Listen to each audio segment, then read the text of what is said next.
उनके गाए हुए गानों पर न जाने कितने बार आप थिरके होंगे, न जाने कितने बार आपके जुबान पर उनके गाए गाने आए होंगे।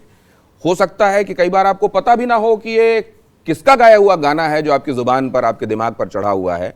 वैसे उनके चाहने वालों के बीच में वो सुपरस्टार है, बल्कि सुपरस्टार नहीं, पावर स्टार है। सुपरस्टार तो आप बहुत सारे लोगों से मिले होंगे, लेकिन आज आपको मिलवाते हैं पावर स्टार से।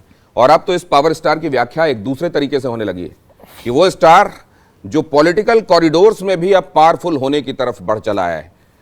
पवन सिंह हमारे साथ मौजूद हैं, बहुत स्वागत करते हैं उनका TV9 भारतवर्ष पर। बहुत बहुत धन्यवाद सर, जो आपने इतना सम्मान के साथ मुझे अपने चैनल पे बैठाया।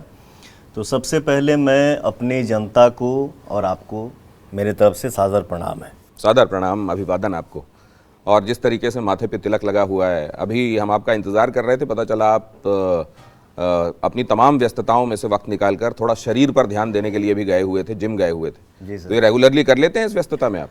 छूट जाता है, लेकिन कोशिश रहता है कि सर कर लें, क्योंकि शरीर है तो सब कुछ है।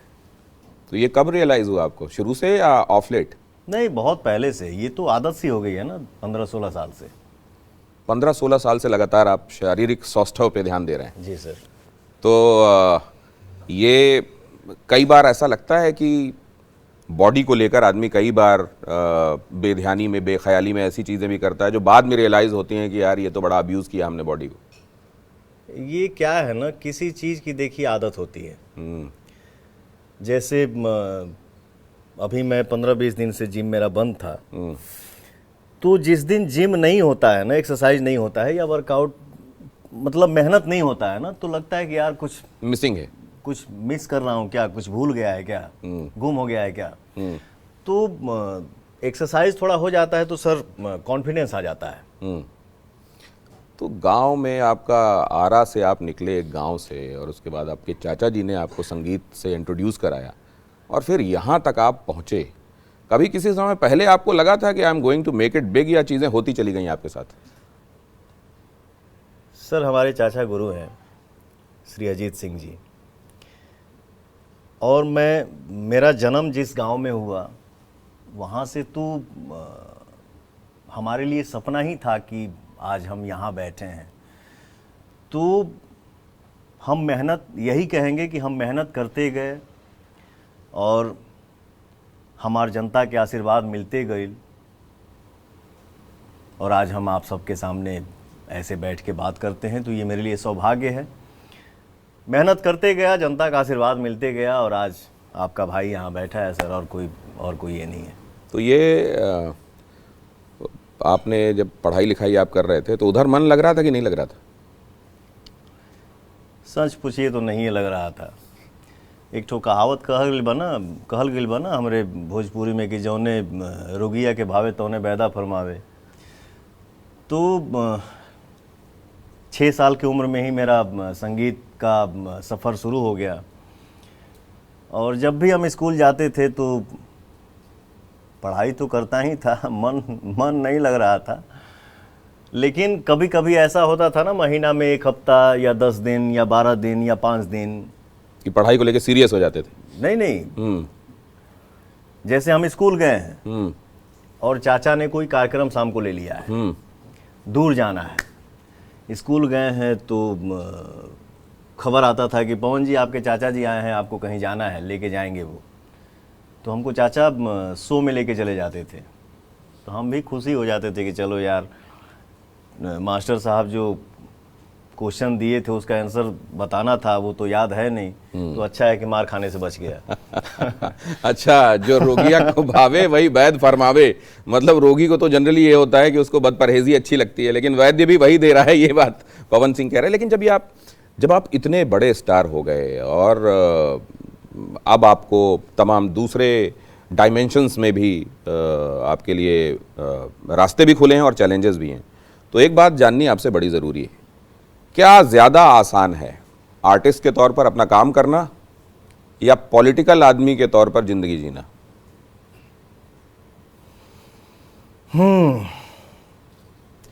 सर देखिए, काम कोई आसान नहीं होता है।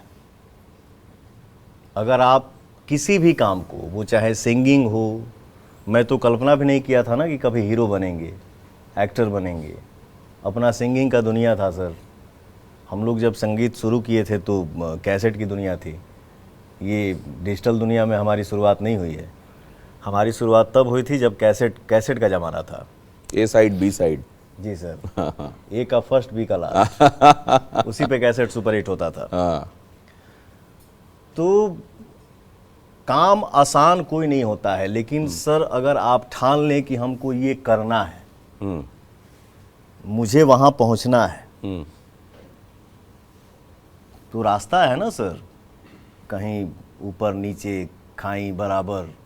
लेकिन इंसान जब ठान लेगा कि मुझे वहाँ जाना है तो वो जाएगा ही जाएगा।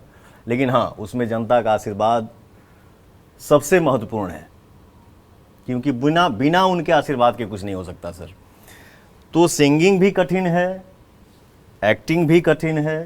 तो अब क्योंकि इसके ये तो एक तो इसका आपका प्राइवेट पक्ष है जी, दूसरा इसका एक पब्लिक डिस्कोर्स भी है, क्योंकि आप जो हैं अब पब्लिक फिगर हैं और आप लोगों के बीच में उठते बैठते हैं।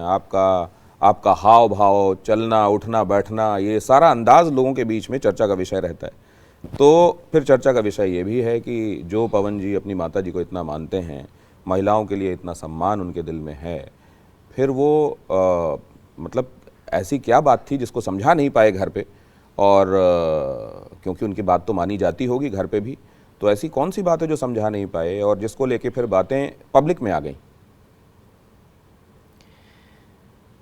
इस पे सर हमसे नहीं बुलवाइए तो ही अच्छा है। आपका लेकिन एक लाइन मुझे याद आ रहा है, आपने कहीं कही थी ये बात कि महिला अगर आंसू बहा दे तो लोग फिर कारण पे नहीं जाते। जी सर। और केवल फिर पुरुष विलेन हो जाता है। जी, अब वो आपके सामने चुनावी यही बात है ना सर। मैं हर महिला की बात नहीं कर रहा हूँ। मैंने बोला ना कि मेरे ऊपर माता बहन का आशीर्वाद है, हर वर्ग का आशीर्वाद है। मुझे हर कोई चाहता है सर, हर कोई आशीर्वाद देता है। लेकिन होता है ना, किसी ने कोई पोस्ट किया था कि औरत तो अपने बात बात पे आंसू गिरा देती हैं, लेकिन मर्द एक ऐसा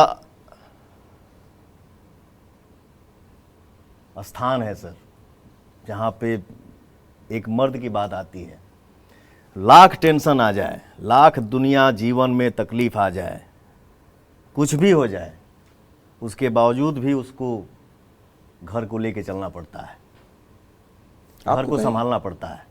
आप ये महत्वपूर्ण बात कह रहे हैं। हालांकि मैं इसको दूसरे तरीके से देखता हूं कि कभी भी कोई भी गलत हो सकता है, पुरुष या महिला, और कभी भी कोई भी सही हो सकता है। ये मैं नहीं बोल रहा हूं कि हमने अभी बहुत सारे मामले देखिए, आपने देखा होगा, कहीं किसी को नीले ड्रम में बंद कर दिया, कहीं किसी को हनीमून में गए वहां कुछ हो गया, कहीं इस तरह की न जाने कितनी घटनाएं आई, समाज को झकझोरा। लेकिन दूसरी तरफ भी देखिए, मैं समाज में, मीडिया दहेज में, को लेकर उत्पीड़न, मीडिया में, समाज में मैं नहीं बोल पाता हूं या कोशिश करता हूं सर। आप हमारे जीवन में देखे होंगे कि हमारे लिए कोई कुछ भी आके बोल देता है, लाइव आके या मीडिया में या यूट्यूब पे। नहीं, मैंने तो ऐसा नहीं देखा। आपको लेके बड़ी जिम्मेदारी से बातें होती हैं, नहीं, और आपको लेके बड़े प्रशंसात्मक भाव भी रहते हैं ना। मैं अपने लाइन में थोड़ा कन्वर्ट हो गया, अपने इंडस्ट्री में। ये पॉलिटिकल तो अलग हो गया, राजनीतिक अलग हो गया, मैं अपने लाइन में थोड़ा सा इन कर गया सर। कलाकार हूं ना, कोई भी आके मुझे खोद देता है, क्योंकि सामने वाले को पता है कि पवन सिंह लाइव आके जवाब देने वाला है नहीं। लेकिन पवन जी को जानने वाले जो लोग हैं वो निश्चित रूप से बहुत सारे लोग, मुझको अभी दौरे में बात करता रहा मैं, आपके बारे में बात हो रही है, खेसारी के बारे में बात हो रही है, कंपैरिजन की बात भी हो रही है, निरहुआ की बातें हो रही हैं, आपके पहले जो प्रेडेसर्स रहे भोजपुरी में, वो मनोज तिवारी हों, या इन सब की बातें भी हो रही हैं, कंपैरिजन्स भी हो रहे हैं, किसके क्या प्रॉस्पेक्ट्स हैं, इस सब की बात हो रही है। लेकिन अभी जब आपकी पत्नी आपके खिलाफ चुनाव में आ गई हैं, तो ये आपको कैसा लग रहा है? ये आपको कहीं मतलब ये हर्ट करता है, या उनका अधिकार लगता है आपको कि वो भी आ सकती हैं मैदान में? नहीं सर, ये लोकतंत्र है सर, सबको अपना अधिकार है, ये हिंदुस्तान है।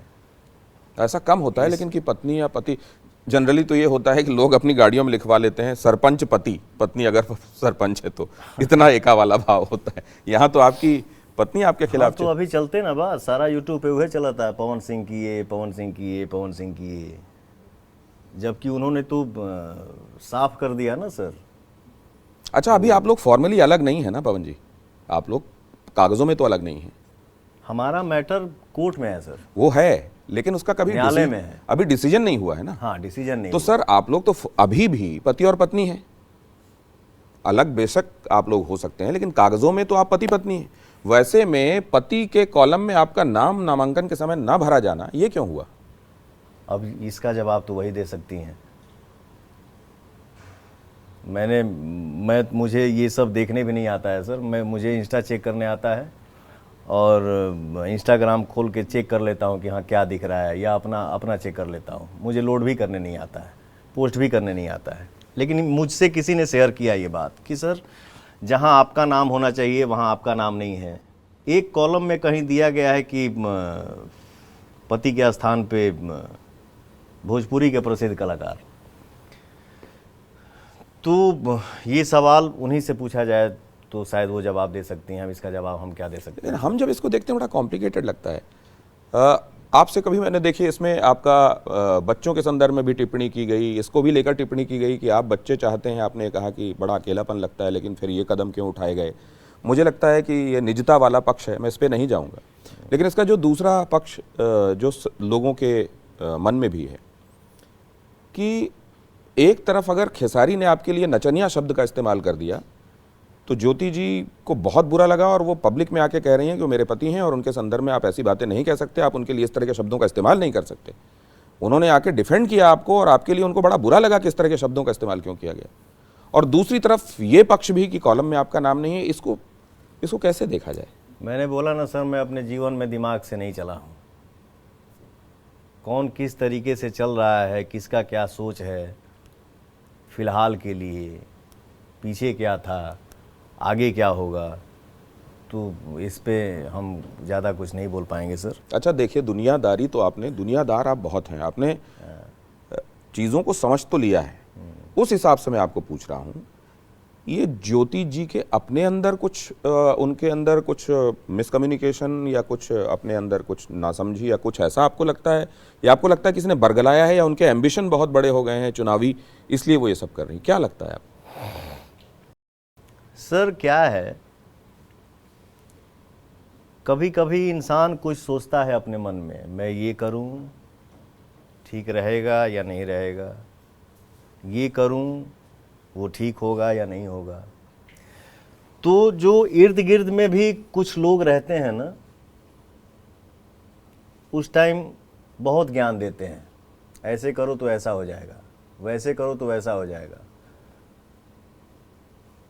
तो खुद की गलती तो, या सही क्या उन्होंने सोचा वो अपने हिसाब से की, लेकिन इतना ज़रूर कहूँगा कि उनके साथ साथ दिमाग देने वाले भी व्यक्ति हैं, इतना ज़रूर कहूँगा सर।